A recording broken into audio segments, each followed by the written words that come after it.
Dan mudah-mudahan kita semua dengan silaturahmi yang terbangun dalam kajian-kajian ilmu seperti saat ini mengantarkan kita semua masuk ke dalam surga Allah Subhanahu wa taala. Amin.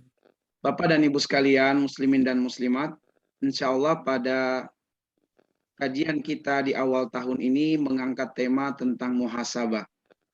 Mentadaburi surah Al-Anbiya ayat 1 sampai dengan ayat yang kedua. Surah Al-Anbiya ayat 1 sampai dengan ayat yang kedua. Kenapa kita perlu mengangkat dan mengetengahkan tema ini? Sebab kita menjadikan dasar di dalam surah Al-Maidah ayat 2 ya sebagai mukaddimahnya. Surah Al-Maidah ayat 2 itu Allah memerintahkan kita, ya ayyuhalladzina amanu, wahai orang-orang yang beriman, la tuhillu sya'airallah wala syahrul haram. Wahai orang-orang yang beriman, jangan kalian nodai syiar-syiar Allah. Jangan kalian rusak syiar-syiar Allah, dan jangan pula kalian menodai kehormatan bulan-bulan haram. Nah, bulan Muharram ini merupakan salah satu bulan haram. Bahkan bulan Muharram merupakan syahrullah, bulannya Allah.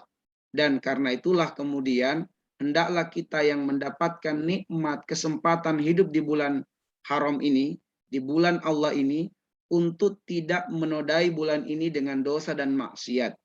Dan karena itulah kita perlu mengangkat tema muhasabah agar hal-hal yang mungkin saja kita lakukan masih dalam timbangan yang haram, dalam timbangan yang masuk kategori dosa dan maksiat, untuk kemudian kita hentikan, kita stop, dan kemudian kita awali bulan yang mulia ini dengan ibadah, dengan ketaatan kepada Allah Subhanahu wa taala. Maka insya Allah materi muhasabah ini akan membuka hati dan pikiran kita dan memberikan motivasi terbaik bagi kita melalui ayat-ayat Allah untuk bagaimana kita mensyukuri nikmat hidup yang singkat dan sesaat ini dengan benar-benar memaksimalkan potensi hidup untuk ibadah kepada Allah Subhanahu wa taala. Baik muslimin dan muslimat, Bapak dan Ibu sekalian, ikhwan wal akhwat, kita melihat surah Al-Anbiya ayat 1 dan ayat yang kedua. Saya bacakan terlebih dahulu ayat Allah yang mulia ini. A'udzu billahis samii'il 'aliim minasy syaithaanir rajiim. Bismillahirrahmanirrahim. Iqtaraba lin-nasi hisabuhum wa hum fi ghaflatin mu'ridun. Ma ya'tihim min dzikrin min rabbihim ma ya'tihim min dzikrin min rabbihim muhdats illa istama'uhu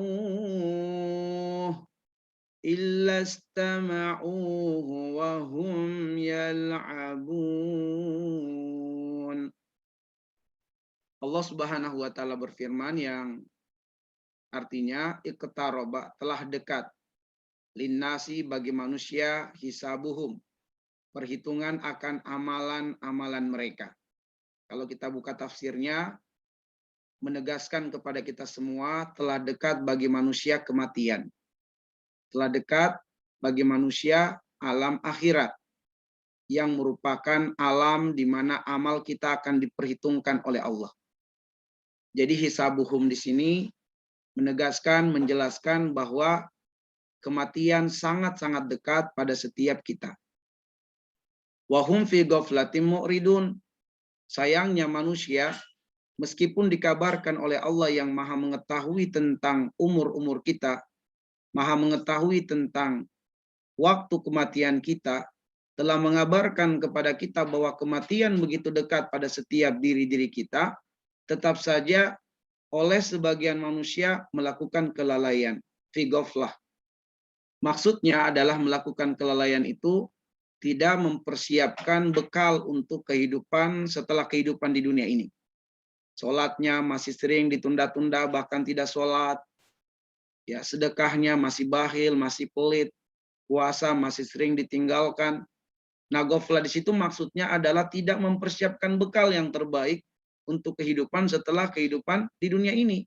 Padahal hari demi hari yang dia lalui semakin mengantarkan dia dengan kematian dan dia tidak mempersiapkan bekal untuk kehidupan setelah kehidupan di dunia.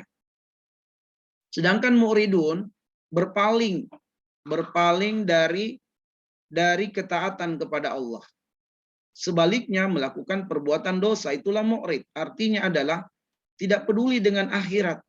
Ya, tidak peduli dengan akhirat.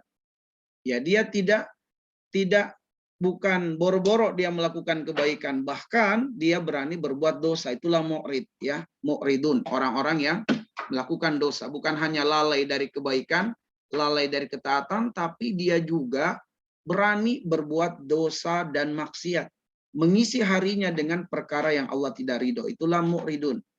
Mungkin saja dia mencuri, mungkin saja dia menipu, mungkin saja dia masih bergelut dengan riba, bertransaksi riba, kalau dia jadi pejabat dia masih korupsi, atau hal-hal lain yang Allah tidak ridho.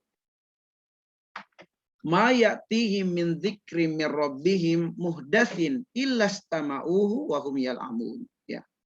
Ma ya'tihim, tidaklah datang kepada mereka min dzikrin, dari peringatan, mir rabbihim, langsung dari Allah peringatan itu. Apa? Ayat-ayat Al-Qur'an.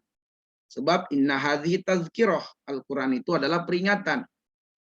Muhdatsin, sesuatu yang baru. Baru mereka dengarkan, baru mereka dapatkan penjelasannya.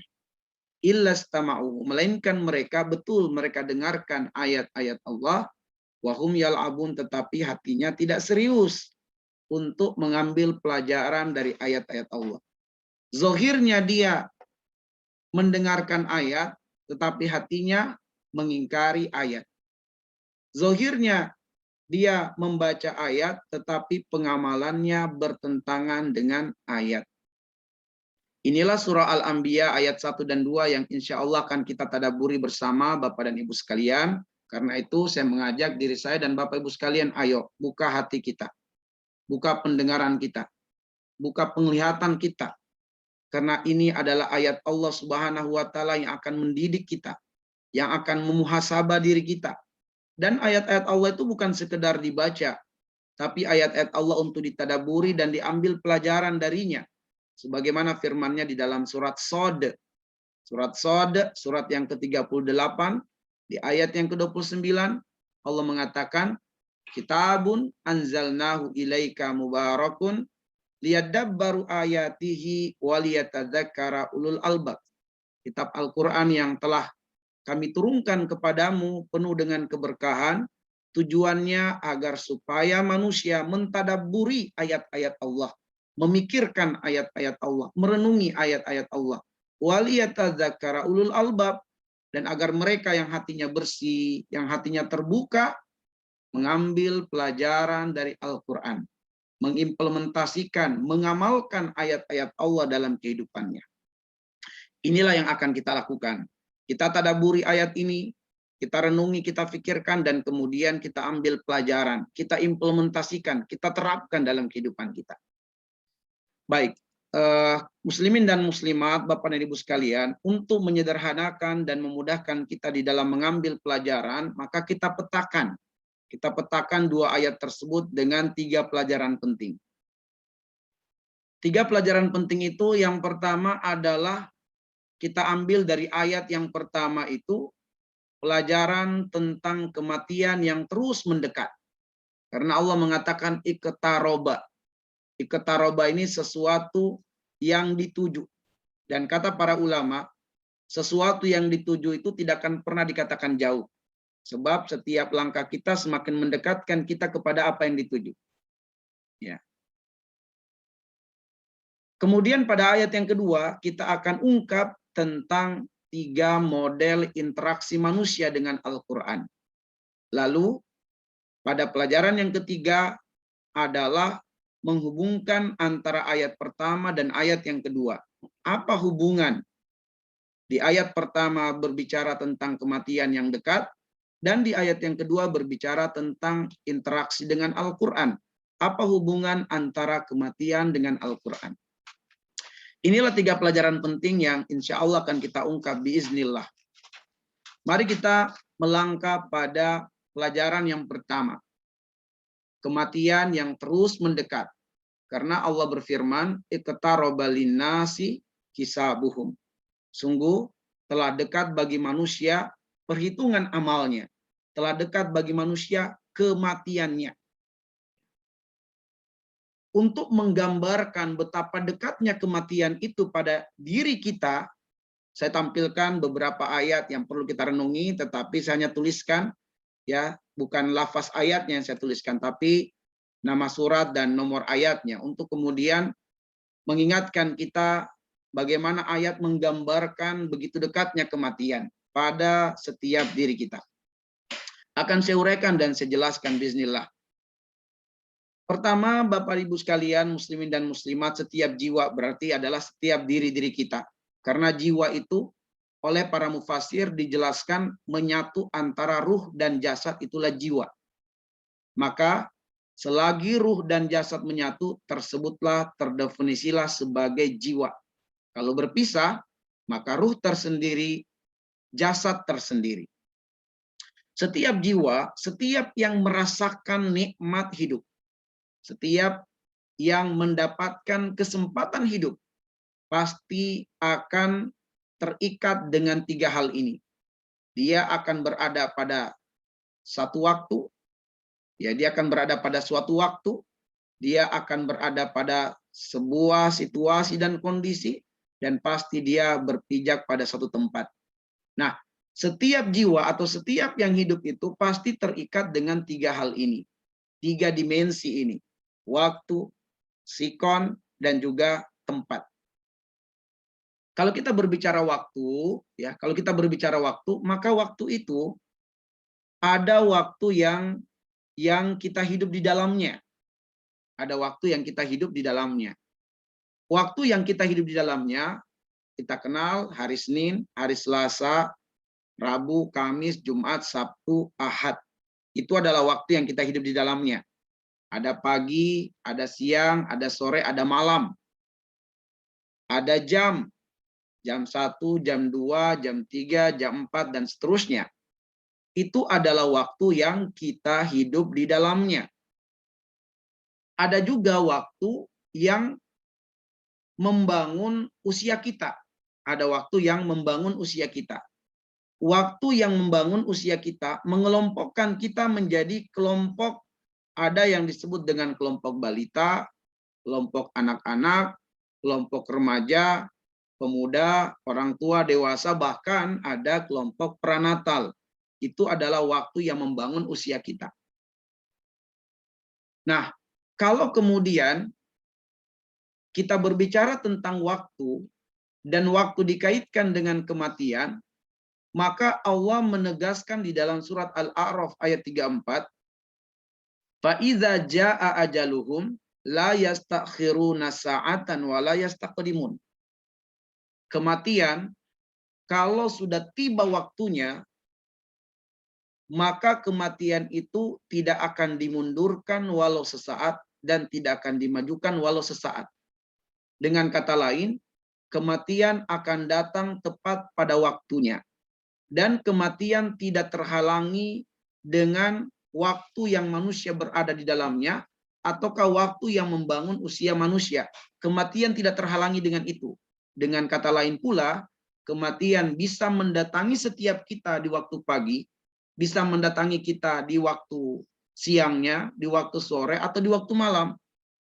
Kematian pun bisa mendatangi kita di hari Senin, di hari Selasa, di hari Rabu, Kamis, Jumat, Sabtu, atau Ahad. Dan kematian pula bisa mendatangi kita di jam 1 dini hari, jam 2, jam 3, jam 4, sampai jam 12 tengah malam. Kematian bisa mendatangi kita.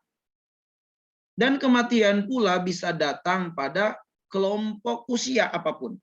bisa datang pada balita, bisa datang pada anak-anak, pada remaja, pada pemuda, orang tua, dewasa. Bahkan kematian bisa datang pada mereka yang masih pranatal, belum lahir, tapi kematian bisa datang padanya. Dengan kata lain lagi, bahwa kematian sekali lagi tepat waktu dan tidak akan meleset. Tidak akan meleset. Tepat pada waktunya. Baik. Jadi kalau kemudian kita selamat dari COVID, bukan berarti kita panjang usia. Tidak, memang Allah belum menjadikan COVID sebagai sebab kematian. Dan memang waktunya kita belum meninggal gitu. Kalau Allah sudah datangkan waktu untuk kematian kita, maka sebabnya pasti akan datang dengan sendirinya. Apakah COVID, apakah kecelakaan, ataukah sebab-sebab yang lain, bahkan ada yang meninggal tanpa sebab. Tanpa diawali sakit, tanpa diawali dengan kecelakaan, tapi meninggal. Banyak sekali. Bahkan banyak pula yang didatangi kematian dalam keadaan bahagia. Dalam keadaan senang, dalam keadaan gembira, datang kematian tiba-tiba. Sedang bermain dengan anaknya, meninggal dunia. Sedang akad nikah, meninggal dunia. Ya. Oke, sekarang mari kita melangkah pada jiwa yang dikaitkan dengan situasi dan kondisi. Kalau kita berbicara situasi dan kondisi, ya berarti bisa saja sedang dalam keadaan berdiri, sedang dalam keadaan duduk, sedang dalam keadaan berjalan, berkendaraan, sedang makan, sedang minum, atau kondisi-kondisi yang lainnya. Sedang santai, sedang sibuk, sedang bekerja, atau sedang istirahat. Itu adalah situasi dan kondisi. Nah, mari kita lihat surat Luqman ayat 34. Allah menegaskan di dalam ayat ini, wa matadri nafsun madza taksibu godan. Setiap jiwa tidak akan pernah tahu apa yang menimpanya di masa depan. Nah, semenit ke depan itu juga sudah termasuk masa depan. 1 menit ke depan itu adalah masa depan. Dan kalau kita buka makna lainnya secara tafsiran ayat berdasarkan penjelasan para ulama tafsir, bahwa tidak ada seorang jiwa, ya tidak ada seorang jiwa yang mengetahui apa sebab yang mendatangkan kematian padanya. Nggak ada yang tahu. Apakah kita ditakdirkan Allah meninggal karena COVID, ataukah karena kecelakaan, ataukah karena sakit yang lain, ataukah karena tenggelam, ataukah karena meledak di pesawat, ataukah karena kita nggak tahu apa sebab yang menjadikan kita meninggal dunia. Ada kawan kami yang kami kenal di kota Bogor ini, dia berhasil berjuang selamat dari kanker setelah dia menjalani kemo ya sekian tahun, sudah kemo, mudah-mudahan saya tidak salah, sudah lebih dari 10 kali dia kemo. Ya. Dia selamat dan akhirnya berhasil menang dari kanker. Ya, sembuh dari kanker. Kankernya menjadi negatif setelah kemudian pemeriksaan yang terakhir. Dan dia bergembira, bersukacita. Tapi baru saja 1,5 tahun dia lepas dari kanker, sembuh dari kanker secara total, dia meninggal karena saraf kejepit. Ya. Dikala banyak orang ditakdirkan kematiannya dengan sebab kanker, dia berhasil sembuh dari kanker, tapi Allah takdirkan kematiannya dengan saraf kejepit. Ya. Nah, jadi kita tidak akan pernah tahu sebab apakah yang mendatangkan kematian pada diri kita. Kita nggak tahu. Dan kita tidak akan pernah bisa menebak, ya, tidak akan pernah bisa menebak. Ya. Wa matadri nafsun madza taksibu godan. Oke. Sekarang mari kita kaitkan jiwa dengan tempat. Kalau kita berbicara tempat, tempat berarti bisa saja di darat, garis besarnya dulu, di daratan, di lautan, di udara. Itu tempat secara umum. Kita spesifikkan, bisa di rumah kita sendiri, bisa di rumah sakit, ya bisa di tempat kerja, di tempat rekreasi, di pasar, di masjid, dan mudah-mudahan bukan di tempat maksiat. Nah, kalau kita berbicara tentang tempat, dalam kaitannya dengan kematian Allah mengatakan, di ayat yang sama dengan sebelumnya, surat Luqman pula ayat 34 Allah mengatakan, wa ma tadri nafsun bi ayyi ardin tamut. Setiap jiwa tidak akan pernah tahu di bumi mana dia menghembuskan nafas yang terakhir. Tidak ada yang tahu. Apakah kita akan meninggal di rumah kita sendiri ataukah di rumah sakit, kita nggak tahu. Apakah kita meninggal di tempat kerja ataukah di tempat rekreasi ataukah di pasar ataukah di jalan, kita nggak tahu. Sebab banyak orang yang kita temukan Kita dapatkan beritanya meninggal di pasar, meninggal di jalan karena kecelakaan, meninggal di kantornya, di tempat kerjanya, di tempat rekreasi. Ada yang meninggal di pesawat, ada yang meninggal di laut, ada yang meninggal di masjid, dan ada juga yang meninggal di tempat maksiat, dan semoga Allah menjaga kita dari kematian di tempat-tempat maksiat. Ya. Maka kalau kemudian kita perhatikan tiga hal ini menggambarkan betapa dekatnya kematian itu. Bahwa setiap detik kita berpeluang mati. Setiap situasi dan kondisi yang kita berada pada satu waktu yang kita jalani, kita berpeluang mati. Dan di setiap tempat kaki kita berpijak, kita pun berpeluang mati. Ya. Maka kehidupan di dunia, suka atau tidak suka, senang atau tidak senang, pasti akan berakhir. Ya. Nah, karena itulah, Bapak dan Ibu muslimin dan muslimat, yang ingin kita tegaskan dari penggambaran dekatnya kematian ini, bahwa yang menjadi hal yang ditakutkan itu bukan datangnya kematian pada diri kita, sebab dia perkara pasti. Kematian tidak akan meminta izin kita terlebih dahulu. Tetapi, apakah kita meninggal dalam keadaan diridhoi Allah atau dimurkai Allah, ini yang kita tidak tahu. Kalau kematian itu perkara pasti, yang tidak pasti adalah kita meninggal dalam keadaan diridhoi Allah atau dimurkai Allah. Ini yang tidak pasti. Dan itu berarti bahwa meninggal dalam keadaan diridhoi Allah harus diikhtiarkan, harus diusahakan, harus diperjuangkan. Itulah makna maksud dari firman Allah yang selalu para khutbah, ya, para khotib Jumat menyampaikan kepada kaum muslimin, laki-laki khususnya yang ikut sholat Jumat. Diingatkan kita, dibacakan kita dengan firman Allah surat Ali Imran ayat 102. Ya ayyuhalladzina amanu taqullaha haqqa tuqatih wa la tamutunna illa wa antum muslimun. Ketika Allah mewanti-wanti jangan kamu meninggal dalam keadaan tidak diridhoi, jangan kamu meninggal kecuali dalam keadaan muslim sejati. Itu apa penegasannya? Penegasannya adalah bahwa tidak ada yang menjamin kita meninggal dalam keadaan muslim. Tidak ada yang menjamin. Maka karena itulah kemudian kita harus mengikhtiarkan meninggal dalam keadaan soleh dan soleha. Kita harus ikhtiarkan meninggal dalam keadaan ketaatan kepada Allah, bukan dalam keadaan maksiat kepada Allah. Harus diikhtiarkan. Dengan cara apa? Ya, setiap detik kita jaga diri kita. Setiap situasi kondisi kita jaga diri kita. Dan setiap tempat kita jaga diri kita. Itulah hadis Nabi. Ittaqillaha haitsuma kunta. Bertakwalah kalian kepada Allah dimanapun kalian berada. Pada setiap waktu kalian berada, bertakwalah. Pada setiap situasi kondisi, bertakwalah. Pada setiap tempat, bertakwalah kepada Allah Subhanahu wa Ta'ala. Baik. Ayah dan bunda sekalian, mari kita lanjutkan atau kita tuntaskan ayat yang pertama. Ketika Allah mengatakan iqtaraba linnasi hisabuhum, telah dekat bagi manusia kematiannya, wa hum fi ghaflatin mu'ridun. Namun sayangnya manusia tetap saja lalai dan mu'ridun, berpaling. Nah, manusia tetap saja melakukan lalai. Kematian sudah sangat-sangat dekat, tetap saja mereka tidak mempersiapkan bekal untuk kehidupan setelah kematian.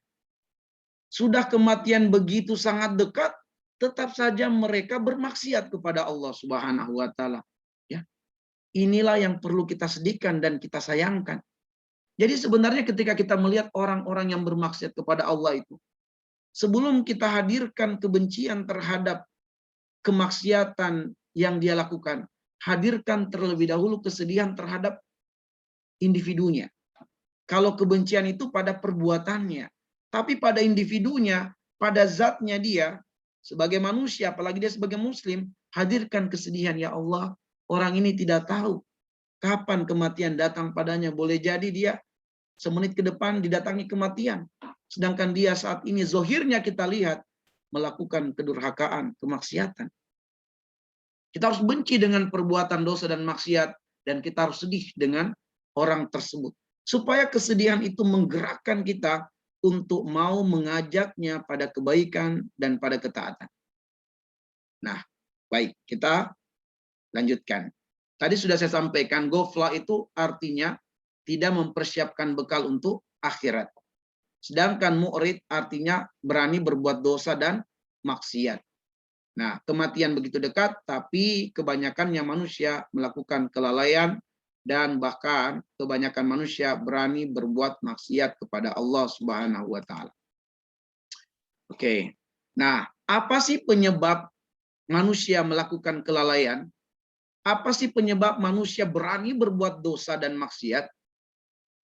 Ada 3 penyebab utama. Ya, ada 3 penyebab utama. Ada banyak penyebab yang lain, tapi itu turunan dari 3 penyebab utama ini. Ya. Nah, 3 penyebab utama kelalaian dan keberpalingan. Kelalaian yaitu meninggalkan ketaatan, keberpalingan berani berbuat dosa dan maksiat. Penyebab yang pertama adalah karena melihat kematian masih jauh darinya. Nah, ini penyebab pertama nih. Merasa kematian masih jauh. Kematian dekat pada orang lain. Kematian dekat pada tetangganya. Kematian dekat pada teman-temannya. Oh, masih jauh pada dirinya. Ini yang pertama nih.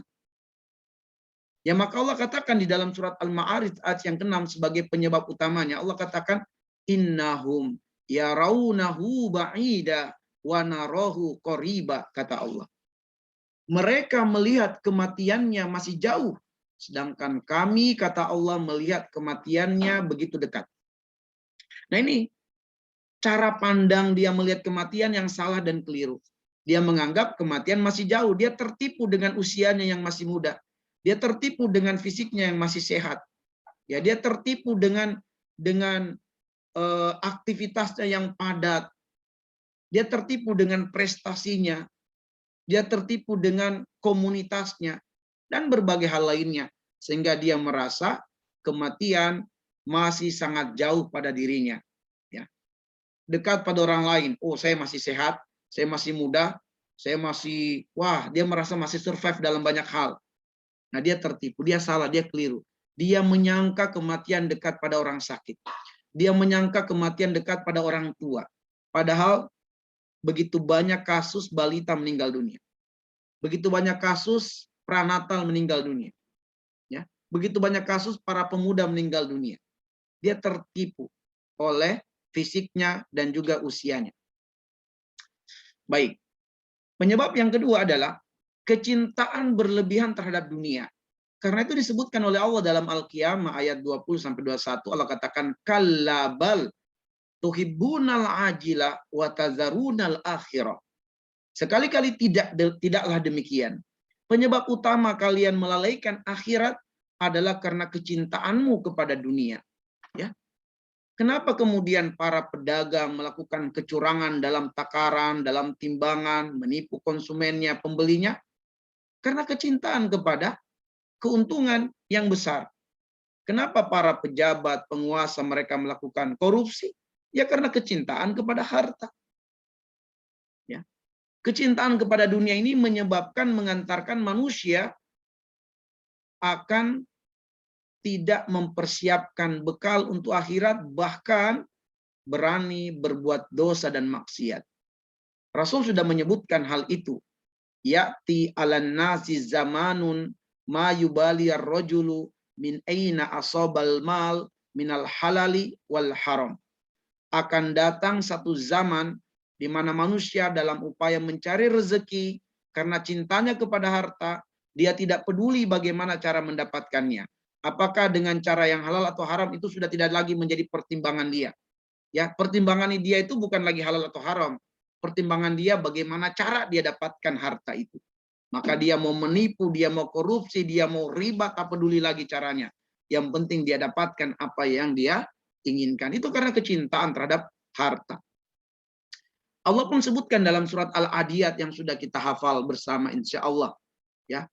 Allah mengatakan, innal insana li rabbihi lakanud wa innahu ala dzalika lasyahid wa innahu lihubbil khairi lasyadid.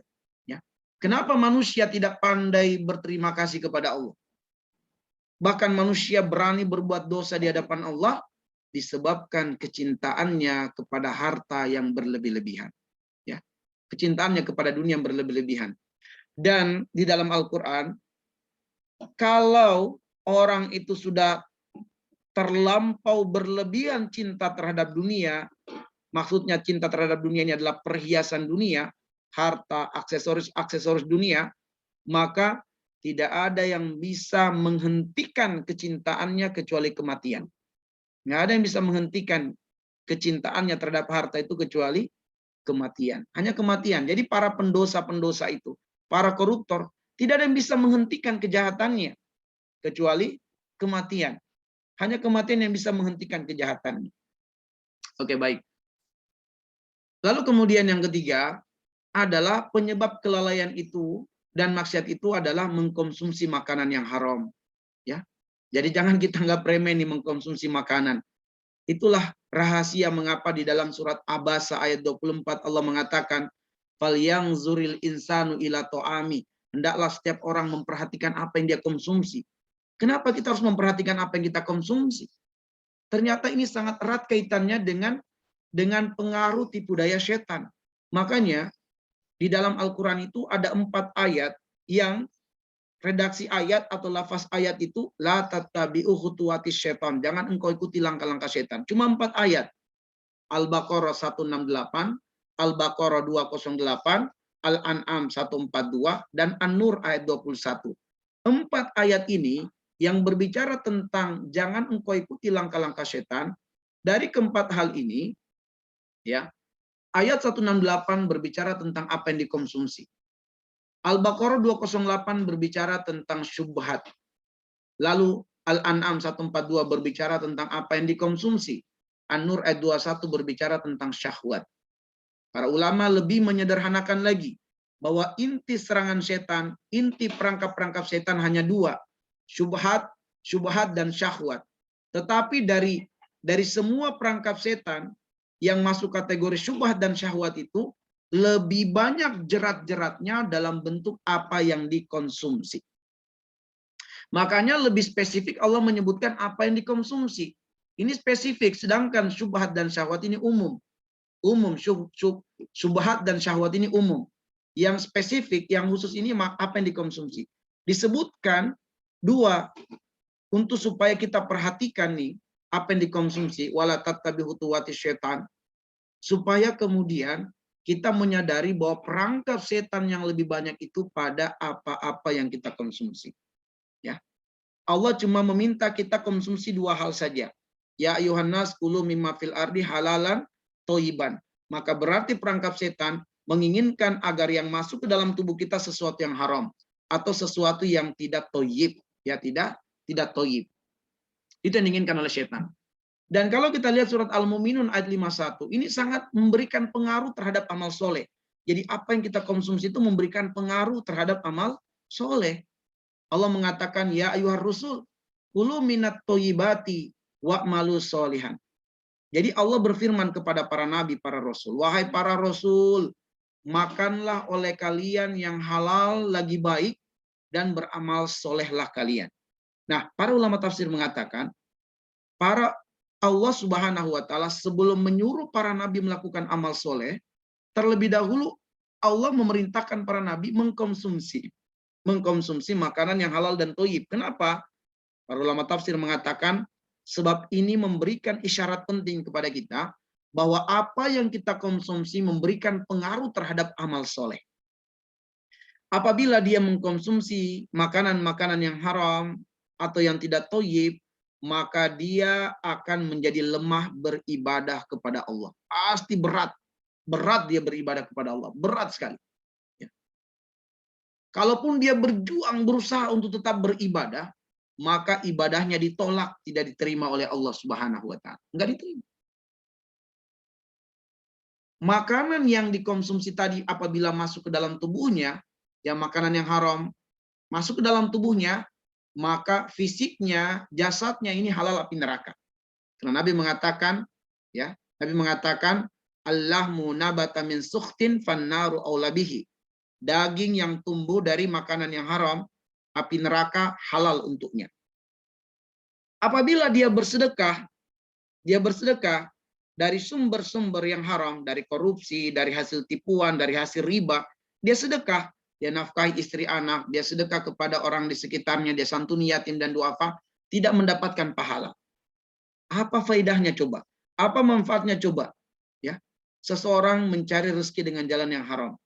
Jika dia mencari rezeki dengan jalan yang haram, lalu rezeki yang didapatkannya itu menjelma menjadi makanan yang masuk ke dalam tubuhnya, maka jasadnya, fisiknya, tubuhnya halal api neraka, doa-doanya, ibadahnya tidak diterima oleh Allah, dan dia akan sangat berat beribadah kepada Allah.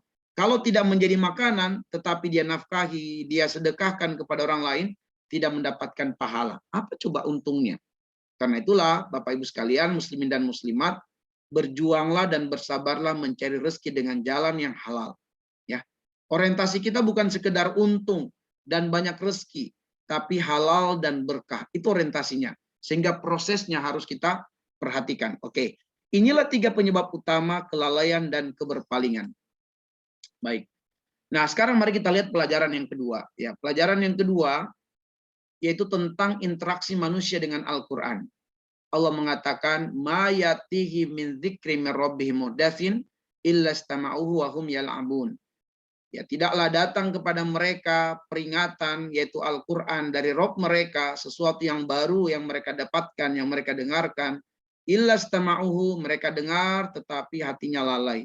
Hatinya lalai. Nah, Bapak Ibu sekalian, ayat ini berbicara tentang siapa? Ya, akan kita ungkap pada slide berikutnya. Ya, mohon maaf. Ya, akan kita ungkap pada slide berikutnya. Baik. Nah, ada 3 model interaksi manusia dengan Al-Quran. Ya, ada 3 model. Ada 3 model di dalam Al-Quran interaksi manusia dengan Al-Quran.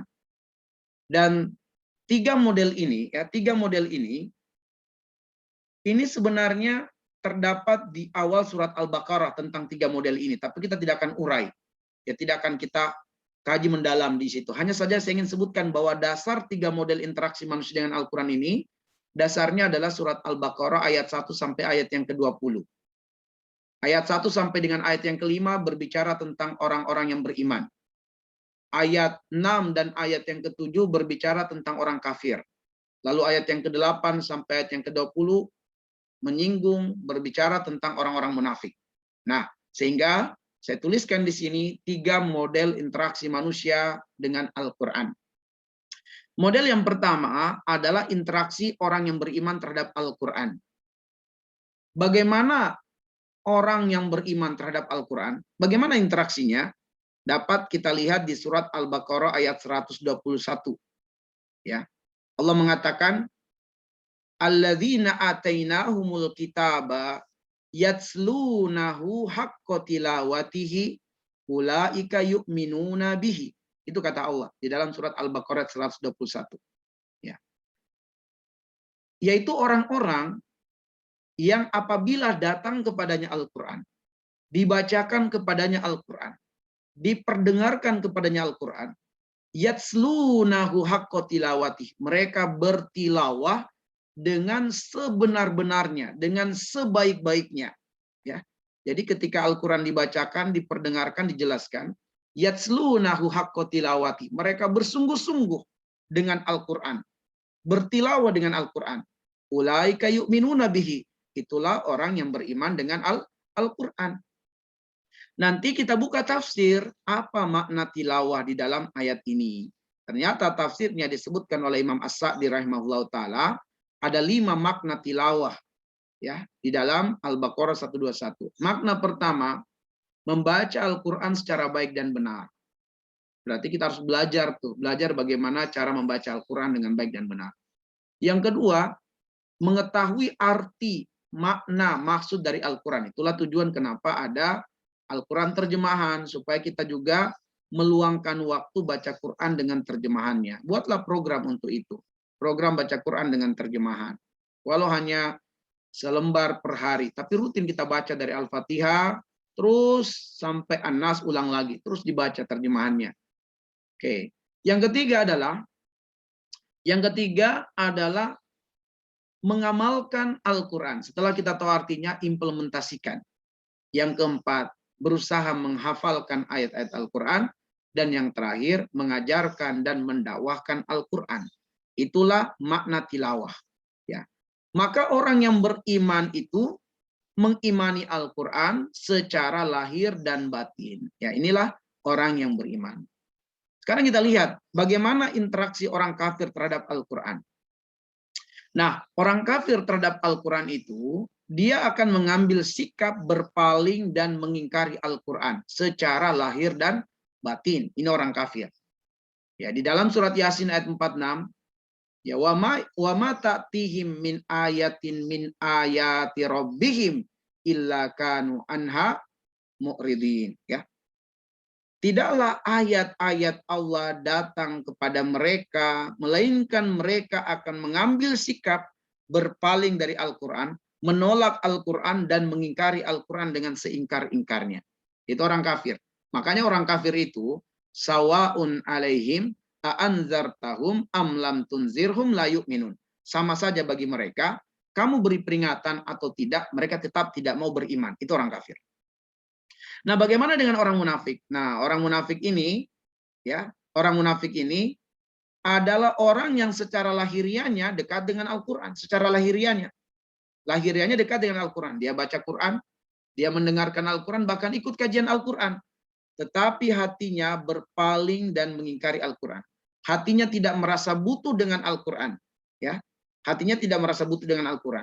Jadi, ternyata surah Al-Anbiya ayat yang kedua itu menegaskan berbicara tentang model manusia ketiga dalam interaksinya dengan Al-Quran, yaitu adalah mendengarkan Al-Quran, membaca Al-Quran, mengikuti kajian Al-Quran, tapi hatinya tidak merasa butuh dengan Al-Quran. Hatinya tidak mau berubah dengan Al-Quran, hatinya tertutup untuk Al-Quran. Maka orang seperti ini, fi qulubihim marad, kata Allah. Di dalam hatinya ada penyakit. Ada penyakit. Penyakit nifak, penyakit keraguan-raguan, penyakit hubbud dunia, penyakit kadzib, penyakit dusta. Maka mereka lah manusia yang paling berbahaya. Orang kafir, dia gentle. Dia berani menunjukkan kekafirannya sehingga kita waspada. Nah, yang berbahaya ini orang munafik.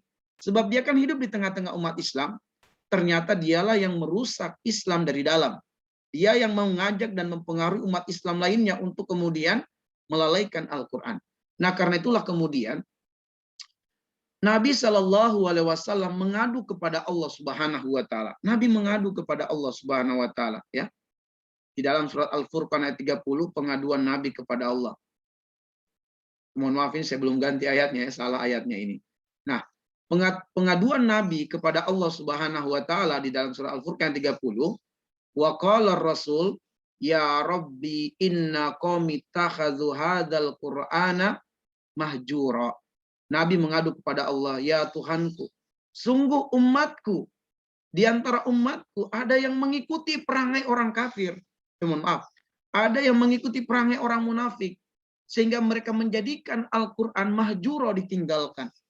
Jadi Nabi itu, kenapa tadi di ayat Al-Anbiya ayat yang kedua ditegaskan hanya disebutkan modelnya orang munafik? Sebab kalau orang kafir tidak mungkin kita mukmin, ya, tidak mengimani Al-Quran, nggak mungkin. Muslim semuanya mengimani Al-Quran. Tetapi ada kemungkinan Muslim ini mengikuti perangainya orang munafik. Ada kemungkinan, tapi kalau dia kemungkinannya kafir terhadap Al-Quran nggak mungkin, ya, kecuali dia munafik. Ya, tapi kalau dia Muslim sejati, maka tidak mungkin dia mengingkari Al-Quran. Dia pasti mengimani Al-Quran. Hanya saja yang mungkin adalah dia meninggalkan mengamalkan Al-Quran. Ya, di dinding rumahnya ada ayat kursi. Ya, di dinding rumahnya, kita masuk ke ruang tamunya, Masya Allah. Luar biasa, ayat kursi begitu besar terpajang di dinding rumahnya. Tapi setelah cek dan recheck, ternyata penghuni rumah melakukan kesyirikan kepada Allah. Ada yang percaya pada jimat-jimat, ada yang masih mendatangi dukun-dukun, ada yang kalau sakit langsung datang ke dukun, ada yang karena tanahnya tidak laku-laku, datang ke dukun untuk kemudian bagaimana cara supaya tanahnya laku, maka sang dukun dengan tipu dayanya, oh ini ada yang menggelapkan tanahmu, ada yang menggelapkan tanahmu, orang yang hasad, kamu harus ambil tanah kuburan untuk kamu taburi di sekitar tanahmu. Ada yang melakukan seperti ini, kesyirikan kepada Allah Subhanahu wa taala. Jual beli itu adalah takdir Allah. Tanah kita sudah buat promosi tidak laku, memang Allah belum mentakdirkan laku. Husnuzonlah dengan Allah Subhanahu wa taala, jangan buruk sangka dengan Allah. Ya. Padahal di dinding rumahnya ayatul kursi, tapi penghuni rumahnya masih bergantung kepada selain Allah Subhanahu wa taala. Ada yang masih menyimpan uang, ya, dilipat-lipat, dimasukkan ke dalam dompet, tidak boleh dibelanjakan uang itu sebab uang itu penjaga dompet. Ini bergantung kepada selain Allah. Ini juga termasuk kesyirikan kepada Allah Subhanahu wa taala. Ya. Nah, Bapak Ibu sekalian muslimin dan muslimat, maka Nabi mengadu kepada Allah sebab ada di antara umatnya yang terpengaruh dengan perangai munafik dalam hal interaksi dengan Al-Quran. Maka kita dapati umat Islam semangat dia mengikuti kajian Al-Quran, semangat dia membaca Al-Quran, tetapi banyak sekali yang pengamalan-pengamalannya bertentangan dengan Al-Quran. Maka kita berlindung kepada Allah dari perbuatan-perbuatan yang berpaling atau meninggalkan ajaran Al-Quran. Oke, baik. Mari kita lanjutkan. Masuk kepada pelajaran yang ketiga, ya, pelajaran yang ketiga. Hubungan kematian dengan Al-Quran. Ayat 1 berbicara tentang kematian yang sangat dekat. Ayat yang kedua berbicara tentang Al-Quran. Apa hubungannya? Apa hubungannya? Nah, hubungannya adalah para ulama tafsir mengungkap, ya, para ulama tafsir mengungkap bahwa hubungan antara kematian dengan Al-Quran dapat diketahui dengan adanya kata sakilun. Sakilun, ya, ini kata sakilun. Ini menghubungkan antara kematian dengan Al-Quran. Sakil artinya berat. Di mana kata sakil ini hanya terdapat pada 2 ayat di dalam Al-Quran. Jadi luar biasanya kata sakil ini itu enggak terdapat pada ayat-ayat manapun kecuali pada 2 ayat ini saja. Ya. Jadi kata sakil hanya terdapat pada 2 ayat. Ayat di surah Al-Insan ayat 27 dan ayat di surah Al-Muzammil ayat 5. Cuma 2 ayat ini yang terdapat kata sakil. Terdapat kata sakil. Pada ayat yang lain tidak terdapat. Dan ternyata Al-Insan ayat 27 berbicara tentang kematian dan Al-Muzammil ayat 5 berbicara tentang Al-Quran. Maka kata para ulama, sakil menjadi penghubung antara kematian dan Al-Quran. Apa korelasinya? Apa hubungannya? Maka dari kedua ayat di atas dapatlah diungkap hubungan yang sangat dahsyat antara kematian dan Al-Quran. Yaitu siapa saja yang ingin selamat di hari yang sangat berat, yaitu hari kematian itu hari yang sangat berat itu. Ya, begitu kita di alam barzakh, datang 2 malaikat, Munkar dan Nakir, itu peristiwa yang sangat dahsyat, sangat berat. Ya. Jadi begitu kemudian kita berpisah dengan kehidupan dunia ini, maka kita memasuki hari-hari yang sangat berat. Sampai datang keputusan Allah kita masuk surga. Baru kita bernapas lega. Tapi kalau kemudian kita belum terpastikan masuk surga, kita akan melalui hari-hari yang berat. Mulai dari ruh kita dipisahkan dari jasad, sampai kemudian keputusan Allah kita masuk surga. Barulah kemudian kita bisa bernapas lega telah melalui hari-hari yang sangat berat. Ya. Jadi Bapak Ibu sekalian muslimin muslimat, berpisahnya ruh itu adalah hari yang sangat berat. Hari kematian itu adalah hari yang sangat berat. Dan itu merupakan permulaan kita memasuki pintu di mana hari-hari selanjutnya adalah hari-hari yang sangat berat. Jadi bukan hari-hari yang kita lalui dengan PPKM yang sudah naik level 4 sekarang dikarenakan pandemi kita katakan ini berat. Tidak. Masih ringan itu karena kita belum meninggal dunia. Hari yang berat adalah ketika ruh kita terpisah dari jasad. Maka kita akan melalui hari-hari yang berat. Hari-hari yang berat. Ya, lebih PPKM ini cuma beberapa, ya kalau sekarang katakanlah sudah sampai 1,5 tahun lah lebih. Tapi ma'asyiral muslimin dan muslimat, kita tidak tahu berapa lama di alam barzakh. Kita tidak tahu berapa lama di padang mahsyar. Dalam riwayat, 1 hari kita berdiri di padang mahsyar, di mana matahari sangat dekat, jaraknya cuma 1 mil. 1 hari di padang mahsyar, itu lamanya setara dengan 50.000 tahun perhitungan manusia di dunia. Itu 1 hari di mahsyar setara dengan 50.000 tahun waktu Masa yang sangat panjang menurut perhitungan kita di dunia. Itu 1 hari. Sementara kita di padang mahsyar bukan sehari, bukan 2 hari. Lama di mahsyar. Tapi seharinya setara dengan 50.000 tahun. Ya. Habil yang pertama kali meninggal, ya sudah berapa, ya puluhan ribu tahun yang lalu Habil meninggal. Manusia pertama yang dikuburkan sampai sekarang masih di alam barzah. Sampai sekarang masih di alam barzah. Ya. Kita pun akan meninggal setelah itu, kita nggak tahu berapa lama nih kita di alam barzah. Di alam barzah cuma 2 kemungkinan. Imma bustan min basatinil jannah au khufra minhu farinar. Di alam barzah itu cuma 2 kemungkinan. Kalau kita tidak berada di taman-taman surga, kita akan berada di satu lembah-lembah neraka. Nauzubillah.